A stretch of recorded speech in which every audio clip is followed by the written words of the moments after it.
Hola a todos y bienvenidos al capítulo número 1 de Vidas de Escritores, el canal donde recorremos las biografías de los más grandes de la literatura. Yo soy Miguel Pena Sánchez y hoy vamos a hablar de alguien que vivió pocos años, apenas 30, pero que en una existencia tan corta fue capaz de acumular un número increíble de experiencias. Supo lo que era nacer en una familia miserable y acabar siendo un hombre de gran cultura. Conoció el amor, tuvo un hijo, perdió a otro, y se comprometió con sus ideas políticas hasta una derrota que iba a acabar por costarle la vida. Y sobre todo, entre medias, escribió una de las poesías más brillantes jamás redactadas en lengua española. Ese escritor, ese poeta es Miguel Hernández. La futura figura de las letras nace en Orihuela, un pueblo de la provincia española de Alicante que en 1910 contaba con unos 35.000 vecinos. Orihuela es famosa en su comarca por varias cosas.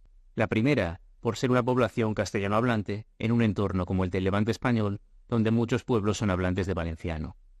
En su caso, la cercanía a la ciudad de Murcia, que dista unos 20 kilómetros, hará que en el escenario de la infancia del poeta se escuche el español murciano, también llamado panocha. Otro rasgo distintivo de Orihuela es el mote de Orihuelica del Señor que le dan en su comarca, pues es una ciudad donde abundan los seminarios y los conventos, y se dice que todos quienes viven allí y en los aledaños tienen a un familiar que es o bien monja o bien cura. Un último rasgo es que Orihuela había sido una ciudad literaria, en concreto gracias a la figura de Gabriel Miró, casado con una mujer de Orihuela, y que había escrito basado en la ciudad la llamada Trilogía de Oleza, una terna de novelas que había alcanzado celebridad nacional a principios del siglo XX y que había puesto la localidad en el mapa literario. Este es el lugar que el 30 de octubre de 1910 verá nacer a Miguel Hernández, el tercero de los hijos de un matrimonio formado por Miguel Hernández Sánchez, tratante de ganado, y Concha Gilabert. Miguel nace en una familia a la que en Orihuela llamaban los Vicenterres, en recuerdo de algún antepasado que por nombre de pila había tenido precisamente Vicente. Es poco lo que se sabe de la infancia del poeta. Suponemos que jugaría con otros niños, en su barrio popular y en concreto en la calle de arriba, donde estaba su casa, y que también comía las comidas típicas de su zona, botajes, arroz y sobre todo ranas fritas, que ha trascendido que le gustaban especialmente. Empezamos a tener más noticias sobre la vida del poeta cuando éste ingresa en la escuela. En concreto, Miguel inicia sus estudios en el Colegio de Santo Domingo, dirigido en Orihuela por los padres jesuitas, que aplicaban un sistema de beneficencia.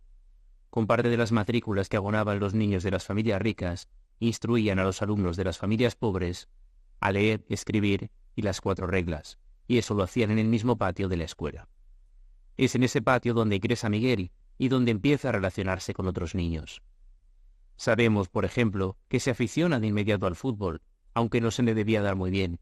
De hecho, sus compañeros le ponen el apodo del caracol, por lo lento que era corriendo detrás de la pelota.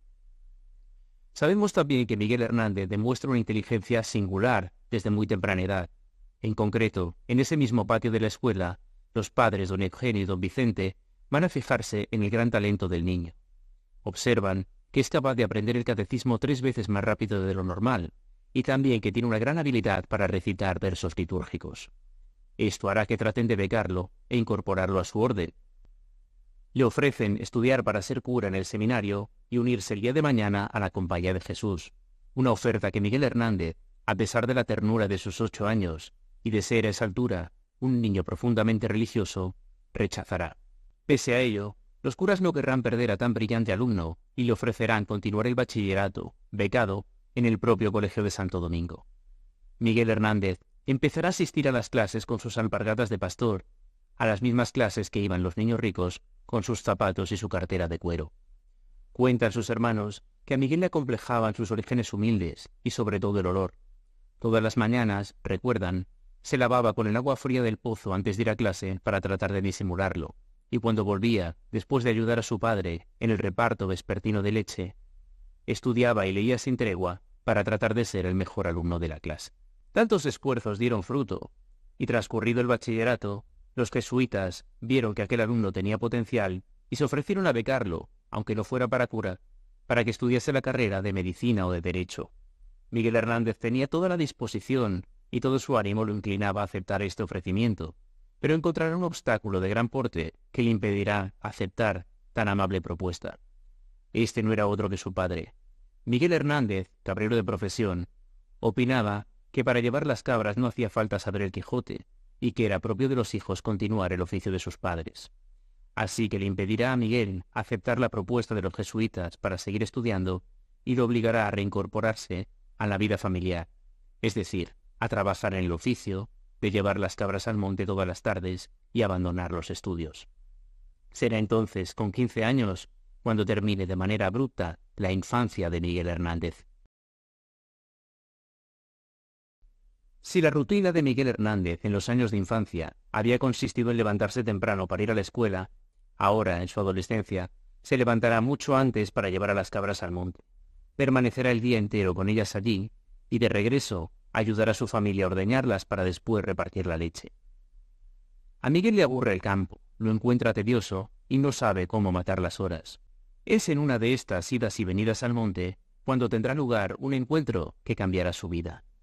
Un buen día, Miguel se tropieza con el padre Luis Almarcha, un religioso de Orihuela, a quien conocía por su paso por el colegio jesuita y también porque en aquella época Miguel frecuentaba las misas y oficios litúrgicos. Luis Almarcha le dice que conoce la decisión de su padre para con él de que no sigue estudiando, y que no la comparte, pero que nada puede hacer para revertirla. Que lo que le ofrece, para compensarle, es prestarle su biblioteca, diciéndole: «Miguel, cuando tú quieras, puedes venir a mi casa, coges el libro que te apetezca, y con eso te entretienes en el monte y sigues aprendiendo». Este ofrecimiento cambiará para siempre la vida de Miguel Hernández. Acudirá casi a diario a la casa de Luis Almarcha y tomará libros sobre todas las temáticas que uno puede imaginar y que el párroco tuviera disponibles. Por ejemplo, empieza leyendo mucho sobre ganado caprino, pensando que ya que iba a ser cabrero, debía ser un cabrero formado. Pero su formación no se limita a eso. La biblioteca de Almarcha está bien surtida y son muchos los temas que Miguel puede explorar a su placer. Las largas horas en el monte, hasta entonces aburridas, serán a partir de entonces horas de incesante lectura, en la cual el poeta se abstraía tanto que en una ocasión hasta llegaron a multarle porque sus cabras invadieron una campa cercana y se pusieron a pastar el trigo. Es también durante estas etapas de soledad en el monte cuando el Miguel Hernández poeta comienza a fraguarse. En su cabeza reverberan aquellos versos litúrgicos tantas veces escuchados donde los jesuitas, y también empieza a coquetear con una tradición local que eran los llamados troveros de la Unión, unos versos satíricos que en su comarca se repetían año a año. Inspirado por unos y otros, Miguel Hernández empieza a redactar sus primeros versos, primero con lápiz y papel, pero no tarda en comprarse una máquina de escribir. Este aparato era sumamente caro en los años 20 del pasado siglo, y hacía falta un milagro para que alguien como Miguel Hernández, de profesión cabrero, se lo pudiera costear. El milagro sucede porque uno de los clientes de su padre, a quien Miguel le repartía leche de cabra todas las tardes, resulta tener como profesión la de viajante de máquinas de escribir, y le ofrece prestarle una que Miguel le pagará en plazos demorados y generosos. Para poder saldar su deuda, se quitará de beber y de fumar, y buscará un segundo empleo como contable en una tienda de telas, aunque decían que no se le daba muy bien porque era distraído para las cuentas. Lo que sí se le daba bien era escribir, y esos mismos versos que había compuesto en el campo con lápiz y papel, pasados a máquina, empiezan a circular por los periódicos locales, al mismo tiempo que Miguel los lee los domingos en las meriendas campestres con su familia. En Orihuela se le conoce ya como el poeta pastor e incluso llega a ganar un premio en la vecina localidad de Elche. El adolescente se emociona tanto cuando se entera de que ha ganado este concurso que de inmediato parte con un amigo a Elche a buscar la escribanía en la que consistía el premio. Llegan a altas horas de la noche y tienen que recorrer varias casas preguntando hasta que consiguen a alguien que se la pueda entregar. Además, Miguel ha tomado prestado el dinero de la colecta de leche del día y su padre tendrá un profundo enojo por este comportamiento, pero a él parece compensarle porque aquel hecho era lo que inauguraba su carrera como poeta. A pesar de las miserias y las dificultades que viviría en sus años de infancia y adolescencia Miguel Hernández, tuvo una gran suerte cuando se libró del servicio militar por ser excedente de cupo. Nunca haría la llamada mili y nunca sería por tanto enviado a África, donde España libraba una guerra colonial en Marruecos que cegaba multitud de vidas jóvenes y en particular de jóvenes de las clases más humildes. Gracias a su suerte en el concurso, Miguel Hernández se librará de este destino y podrá quedarse en Orihuela, donde sigue componiendo versos y sigue viviendo su vida de pastor. Será allí cuando con 21 años escuche la noticia que iba a cambiar su vida y la de todo el país. Era proclamada la Segunda República. Si parece mentira, como sucede en el caso de Miguel Hernández, que una sola vida pueda contener tantas experiencias y vivencias, los años republicanos serán especialmente densos. Miguel los iniciará como un católico convencido y los culminará con una crisis de fe. Comenzará sin unas ideas políticas claras y terminará siendo un fervoroso militante. Inicia esos años soltero y los termina a las puertas de casarse con quien será su mujer. También sale por primera vez de Orihuela y traba contacto con los intelectuales más brillantes de su generación. Todo eso en apenas 5 años. Una de las primeras experiencias que contribuyen a transformar al muchacho en hombre será irse a Madrid a probar fortuna. Harto de cabras y harto de Orihuela, y desoyendo también las órdenes paternas, Miguel coge todas sus pertenencias, unas cuantas pesetas y unas cuantas cartas de recomendación, y pone rumbo a la capital de España.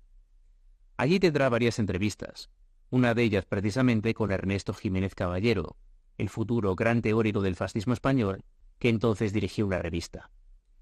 Esta entrevista con Jiménez Caballero no tiene mucho éxito, ni tampoco lo tienen ninguna de las otras cartas de recomendación que Miguel Hernández llevaba en el bolsillo, aunque sí consigue cosechar una modesta victoria cuando el semanario Estampa publica unos poemas suyos con el lema El poeta cabrero, el mismo sobrenombre que le daban en Orihuela. Como el dinero que había llevado a Madrid era muy justo, pronto se le acaba y lo obliga a buscar un empleo, como ordenanza en una academia, para poder pagarse la pensión. A pesar de eso, pasa muchas estrecheces y tiene que recurrir a los amigos de Orihuela, a pedirles que le presten algunas pesetas para poder subsistir.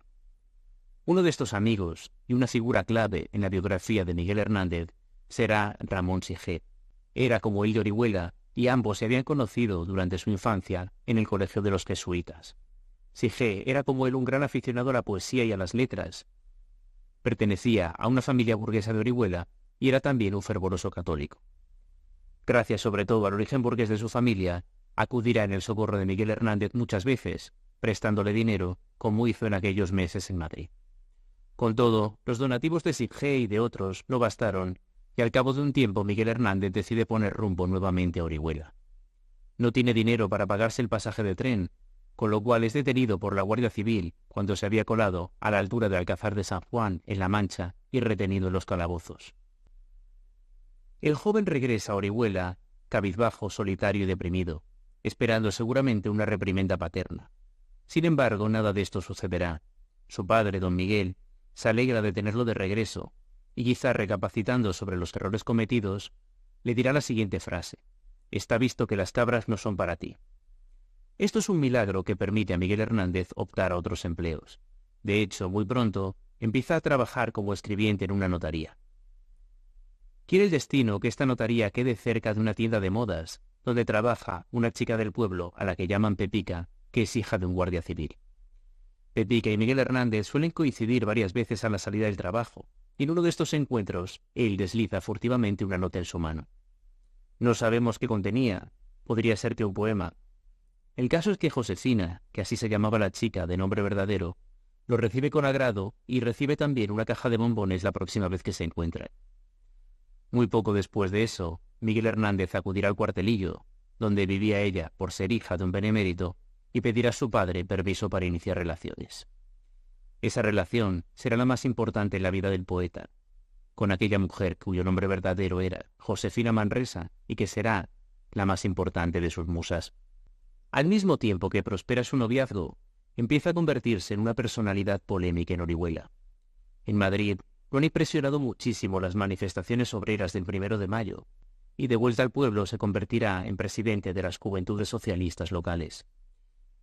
Eso hace que muchos lo miren con recelo, como un intelectual de izquierdas, y que otra mucha gente de izquierdas, al mismo tiempo, le reproche su amistad con católicos como Sige. Precisamente serán los católicos quienes costeen la publicación de la primera obra, el primer libro de Miguel Hernández, Perito en Lunas, en 1933. La publicación costaba la suma de 300 pesetas de aquel tiempo, unos 1.000 euros actuales, que eran un dinero que Miguel Hernández no tenía. Para tratar de reunirlo, pedirá ayuda a los católicos sobre todo, y muy en particular a Luis Almarcha, el mismo cura que le había prestado su biblioteca.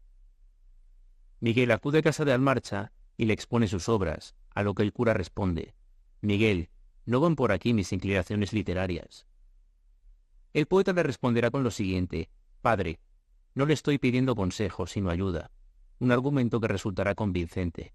Almarcha se la dará y el libro verá la luz ese mismo año, aunque pasa bastante desapercibido en la prensa local y no digamos en la nacional, lo cual hiere el amor propio del poeta. Serán también los católicos de Orihuela quienes ayuden a Miguel Hernández a viajar a Madrid por segunda vez. En 1934, el casino local, lugar de reunión de los señoritos, hace una colecta para que el poeta pueda viajar a la capital y refinarse. Con el dinero que reúnen, Miguel viajará a Madrid, esta vez con más cartas de recomendación, más ambiciones y, sobre todo, más suerte. Una de estas cartas le abre las puertas del despacho de José Bergamín, entonces director de la revista Cruz y Raya, que publica algunas líneas suyas. También traba contacto con las misiones pedagógicas y sale a recorrer los pueblos cercanos a la capital, llevando teatro y alfabetización a las zonas rurales.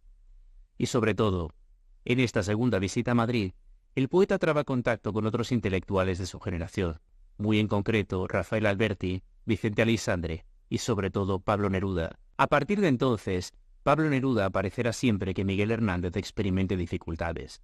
La primera vez tiene lugar pocas semanas después de que ellos dos se conozcan en Madrid, cuando Miguel, un domingo de aburrimiento, sale a pasear por el campo y se entretiene mirando a unos toros bravos que pastan en una finca cercana. La Guardia Civil lo toma por un maletilla o por un ladrón de ganado y de inmediato lo detiene, tratándolo al parecer de bastante mala manera en el cuartelillo.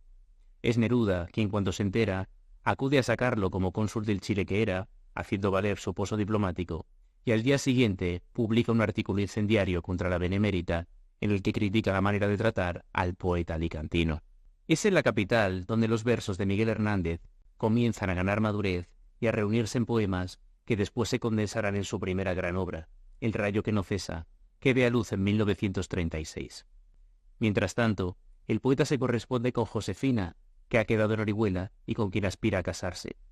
Y para mantenerse, trabaja redactando biografías de toreros para José María de Cosío, un crítico taurino que lo ha contratado, dándole oportunidad de subsistir con el nada despreciable sueldo para la época de 2.400 pesetas anuales.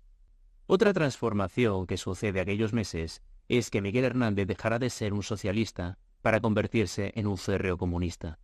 Este viraje fue muy habitual entre los jóvenes de aquella generación, decepcionados por los gobiernos de la izquierda durante la Segunda República. También, por mor de la política, el poeta dejará de ser católico y entrará en una profunda crisis de fe. La manera de gobernar de la Ceda cuando ocupa el poder es la principal fuerza motriz de este cambio. Un cambio que deriva en no pocos enfrentamientos con su buen amigo Ramón Sige. Los encontronazos dialécticos con Sige, que ha quedado en Orihuela, terminan de la peor de las maneras posibles. En la Nochebuena de 1935, una infección intestinal degenera en septicemia y acaba con la vida de Ramón.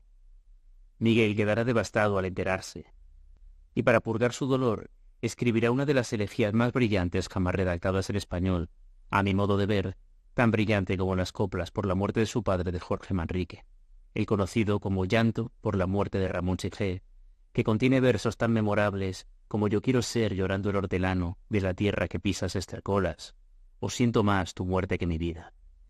No sospechaba Miguel Hernández, al escribir tan sentidos versos, que esa misma elegía que le estaba cantando a su amigo, muy pronto iba a extenderse al país entero, porque iba a estallar la guerra. El 18 de julio de 1936 lo sorprende en Madrid, una ciudad que de inmediato se ve sumida en el caos. Preocupado por los suyos, Miguel viaja a Orihuela, donde se reúne con Josefina, y se da cuenta de que a muchos amigos suyos, católicos del lugar, las milicias anarquistas ya los han asesinado. Trata de casarse con su novia, pero su suegro, guardia civil, lo disuade, diciéndole que no tienen medios de vida y que los tiempos son más inciertos que nunca. La reacción del poeta será partir para el frente, hacia aquello que ya entonces nadie tiene dudas de que es una guerra, y en la cual él tiene muy claro en qué bando quiere militar. Poco después de su partida, el padre de Josefina es asesinado por los anarquistas, algo que seguramente enturbió la relación entre ambos. Es necesario recordar que Miguel no había hecho la mili por ser excedente de cupo, y que por tanto no tenía la menor idea de cómo empuñar un fusil o dispararlo. Durante la contienda se mantendrá en esta ignorancia, ya que su contribución es la de ser comisario de cultura. Desde el cuartel general de Alcalá de Henares y a las órdenes de Valentín Rodríguez, el campesino, viajará de frente en frente y de trinchera en trinchera para llevarles a los soldados republicanos poemas, obras de teatro y sobre todo unos discursos que impresionaron al propio Enrique Liste. Al contrario de lo que le sucedió a muchos escritores, los versos de Miguel Hernández no perderán calidad al politizarse durante la guerra. Al contrario, el enfrentamiento le dará algunos de sus poemas más memorables, como Vientos del Pueblo o el del Niño Yuntero. Luego de los primeros meses de guerra, Miguel pide permiso para regresar unos días a Orihuela y casarse con Josefina. Los esposos parten de luna de miel a Jaén, donde entre el mar de olivos, él va a escribir una de sus obras más recordadas, y ambos van a seguir escribiendo y contribuyendo al programa Altavoz del Frente. De regreso a filas, él recibe la noticia de que Josefina ha quedado embarazada, y celebra la noticia con versos tan recordados como «Para el hijo será la paz que estoy forjando» o «He poblado tu vientre de amor y sementera». En 1937 tendrá por primera y última vez en su vida la oportunidad de viajar fuera de España. Tras una escala en Londres, aterriza en la Unión Soviética, donde las ciudades de Kiev, Moscú y Leningrado celebran un festival de teatro comunista. A Miguel le impresiona profundamente la dramaturgia soviética, aunque las comidas típicas de Rusia no le gustan tanto. Cuando le dan a probar el vodka, el champán y el caviar, comenta que prefiere los pimientos asados y las sardinas. De regreso, hace una escala en París, donde gracias a Alejo Carpentier, que lo pone a recitar en la radio, conservamos la única grabación de su voz que ha llegado hasta nuestros días. He poblado tu vientre de amor y sementera. He prolongado el eco de sangre que respondo y espero sobre el surco como el arado espera. He llegado hasta el fondo. Morena de altas torres, alta luz y ojos altos, esposa de mi piel, gran trago de mi vida. Tus pechos locos crecen hacia mí, dando saltos de hierba concebida. Pero lo que encuentra a su regreso a España es cualquier cosa menos tranquilizador. Se ha esfumado el optimismo de los primeros meses y todos se dan cuenta de que la República camina hacia perder la guerra. Las tropas nacionales conquistan cada vez más territorio y ganan todas las batallas en las cuales se enfrentan. El propio Miguel será capaz de verlo cuando asista a la batalla de Teruel y testifique cómo la única victoria en la cual la República conseguía recuperar territorio era revertida apenas unas horas más tarde por las tropas de Franco. En ese frío compone El soldado de la nieve y sucede también otro hecho que tendrá una trascendencia capital en su vida. El frío le infecta los bronquios y le imbuye de una enfermedad que a la larga iba a arrastrar hasta la sepultura. Al mismo tiempo, Josefina le informa por carta de que su primer hijo, Manuel Ramón, ha fallecido como consecuencia del hambre y la miseria que imperan detrás de las trincheras.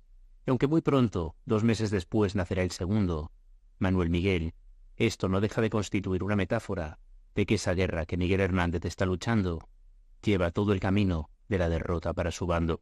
La inminencia de la debacle provoca en Miguel Hernández una profunda crisis religiosa.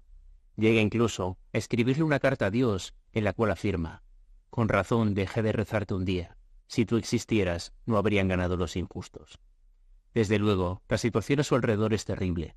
En los frentes, que él sigue visitando, los milicianos han empezado a comerse las mulas y los caballos que deberían transportar insumos, porque es lo único que tienen para combatir el hambre. Cataluña ha caído en la batalla del Ebro, y es solo cuestión de días que el resto del territorio republicano pase a manos de las tropas nacionales. Es en esas tinieblas cuando Pablo Neruda reaparece en la vida de Miguel Hernández, como siempre, para tratar de echar un capote.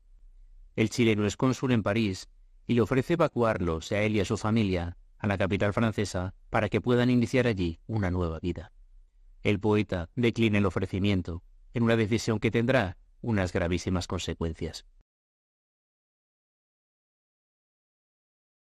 El general Franco ha asegurado que quien no tenga las manos manchadas de sangre nada tiene que temer en la Nueva España. Miguel Hernández comete el error de creerle y pone rumbo a Cox, un pueblo cercano a Orihuela, donde Josefina y su hijo lo esperan. Él no ha empuñado un fusil y solamente ha utilizado la palabra para combatir del lado de la República.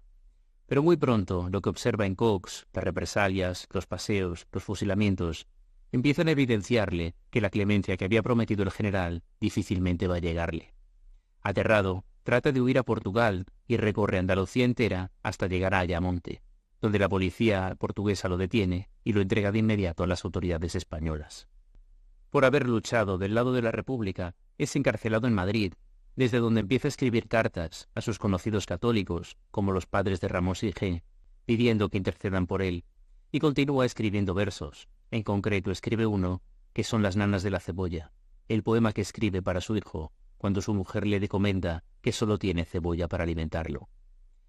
Pero al cabo de un tiempo es puesto en libertad. A fin de cuentas no existe ningún expediente contra él, y no puede iniciarse por tanto un proceso en su contra. Miguel retorna con su familia a Cox, pero cometerá un gravísimo error: no quedarse en ese pueblo e ir también a Orihuela, donde había transcurrido su vida, a tratar de comunicarse con los conocidos que allí le pudieran quedar. Ese será el error que determine su fatal destino. Allí, en su pueblo, una denuncia anónima lo señala como rojo significado y provoca que la Guardia Civil lo detenga. Empieza entonces un peregrinaje interminable por las diversas cárceles españolas. La primera es Madrid, donde coincide con el dramaturgo Antonio Buero Vallejo, a quien debemos el retrato más famoso de Miguel Hernández, hecho en las celdas, con lápiz de carboncillo y papel. En 1940, un tribunal militar lo condenará a muerte por unos versos satíricos que Hernández había escrito sobre Mussolini durante la contienda. Tras conocerse la sentencia, sus amigos de uno y otro bando tratan de interceder por él.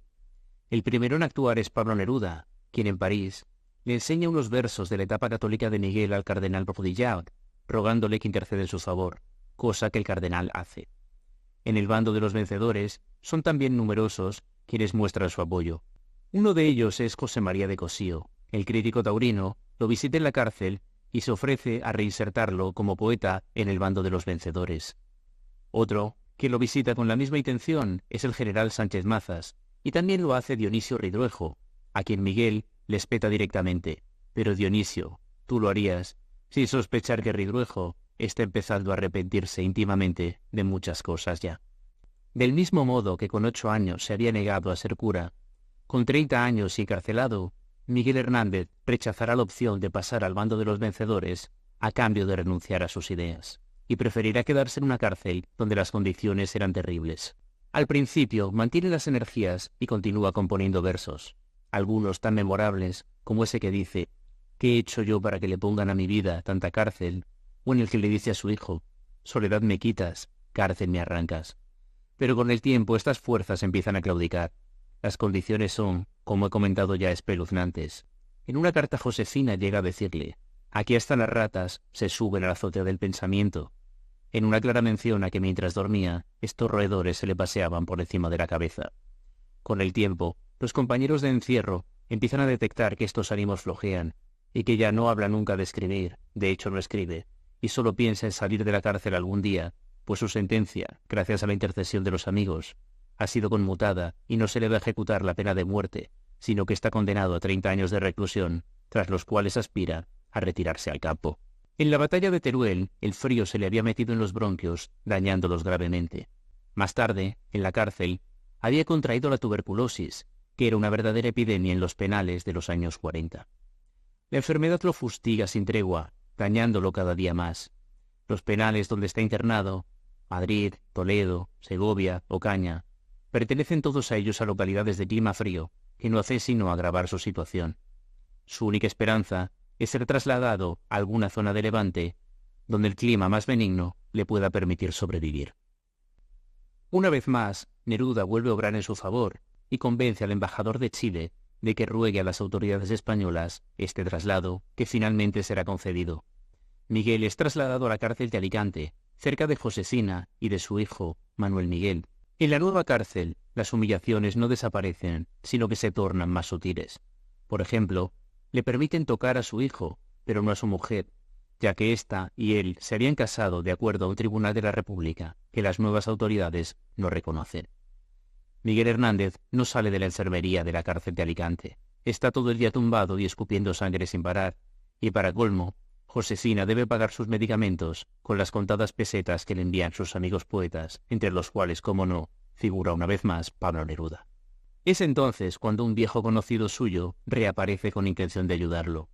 Luis Almarcha, el mismo que le había abierto su biblioteca y costeado la publicación de Perito en Lunas, es ahora obispo en la España de Franco y trata de sacarlo de allí.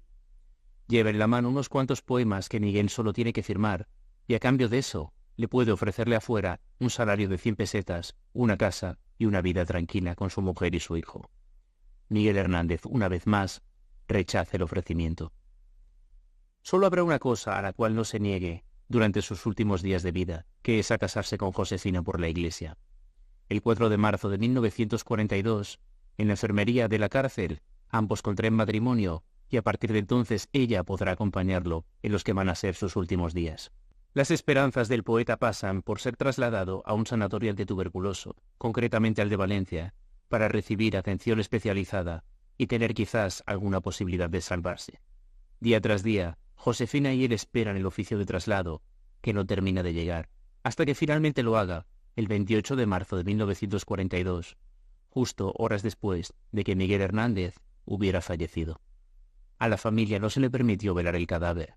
Su cuerpo fue conducido sin ningún boato ni ceremonia al cementerio de Alicante, donde lo depositarían en un nicho.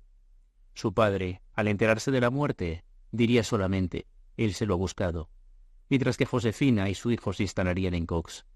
Ella nunca se volvería a casar, ni tampoco volvería nunca a pisar Orihuela, el pueblo que le traía los recuerdos de una delación fatal, la misma que le había costado la vida a su esposo.